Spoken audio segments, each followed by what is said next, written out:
So we are the company Conseil Recherche, which translates to Council and Research, and we are currently working on with 6 companies about employee experience and how to better the experience of employees inside our our companies working with us. So we have. Me to look at you. Yes, it will be better, please. Thank you. So the topic of improving employee experience is an increasingly discussed topic in European companies, but it's often used or seen as a mean to develop the employer brand of the company rather than focusing on the employee in a true sense. So what is your opinion on that matter? Do you think this trend will continue or will it be changed for another approach soon? I think there's nothing wrong with it. However, what it means is you're missing the trees for the bushes. Uh, if you really look at innovation, innovation can be done on product pricing proposition, which is the what axis. Innovation can also be done on the how axis, which is how you run the company. So if the cultural transformation of the company or the employee experience of the company is not about employee engagement, but about a central strategy for growth, then there is a magic to happen. In HL Technologies, when we launched Employees First, Customer Second, it was not about increasing employee experiences. It was not about making us as number one place to work. It was about enthusing, encouraging, enabling, and inspiring employees so that we can grow faster than our competition. So I think on the band of innovating on the human capital axis, employee engagement initiative is on the low end of the strata. They are high effort and low impact, whereas inspiring and motivating employees to create high growth is high effort but also hugely high impact. Thank you. So you did a lot to improve employee experience in while leading HCL in the end. What was the most difficult part of this endeavor or transformation you undertook? And what key advice would you give to companies willing to go down that path as well?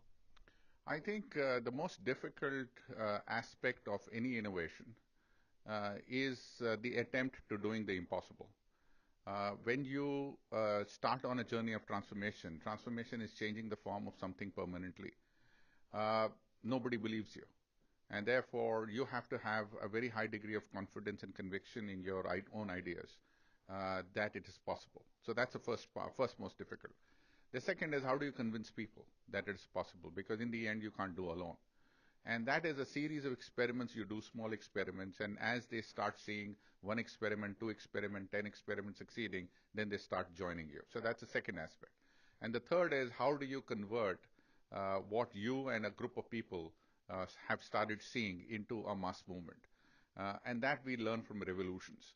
That once the higher purpose of the organization has been defined, which is compelling and makes people jump out of the bed to go work for it, then the revolution begins.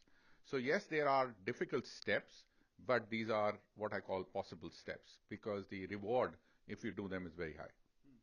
So possible steps for an impossible goal, kind of. Yes. Um, Finally, you have developed the importance and crucial role, kind of leaders in that kind of transformations. Um, in a word, how can leaders foster and inspire other people? What are the tips and tricks for leaders to manage to achieve transformation truly? I think this whole word leader I don't understand. In 2013, I quit and started Sampark Foundation. In Sampark Foundation, we are now running 76,000 schools and 7 million rural poor children in a program. The 200,000 teachers who work with us don't report to me. I don't pay their salary. At the same time, the challenge for us was how do we inspire them to do stuff which they have not done before. And it comes down to the idea. What is your idea and what is in it for me?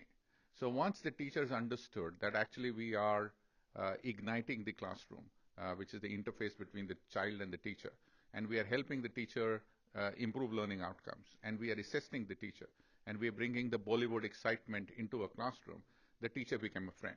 And once teacher understood the idea and the inspiration behind the idea, they felt inspired. And once they felt inspired, it didn't really matter that they didn't report to me or I didn't have control on them. So I think leadership is not about command and control and running football teams. Leadership is coming up with ideas which are inspirational. And people, you take Nelson Mandela, you take Mahatma Gandhi, you take Martin Luther King, they didn't have reporting structures to them. At the same time, they came up with ideas which galvanized a lot of people to follow them. So I think we have to stop talking about leaders as managers to whom people report. We have to talk about leadership as ideas which are so inspirational that people will join you irrespective of the fact that they report to you or they don't report to you. Thank you very much, Vineet. Um, I think that's all for us for tonight, at least. So this was Conseil Recherche with Vineet Nayar after a wonderful presentation of his tonight. Thank you. Thank you very Fascinating. much. Thank you.